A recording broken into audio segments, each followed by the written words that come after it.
Nuo ko priklauso oro kondicionieriaus montavimo kaina? Tai viskas susideda iš kelių veiksnių. Pradėti reikėtų turbūt nuo to, ar tai standartinis montavimas ar ne. Standartinis montavimas tai yra, kai viduje yra montuojamas vidinis, kiaurime į lauką ir lauke sumontuojamas išorinis. Tai yra standartinis montavimas. Jeigu prasideda vedžiojimas, daleiskim, iš 4 aukšto ant 5 aukščio stogo išvedimai, tai toli gražu nėra standartinis.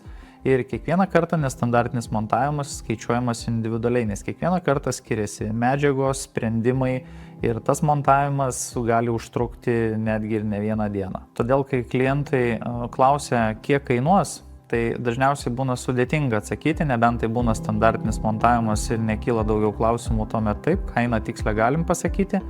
Bet jeigu montavimas nestandartinis, mes jums net maždaug negalim pasakyti kainos, negavę plano, nuotraukų ar neatvykę į apžiūrą. Taigi, klausiant kainos, reikėtų pasidaryti namų darbus. Tai atsiųsti planą, keletą nuotraukų arba aprašyti labai išsamei situaciją, kad galėtume įsivertinti.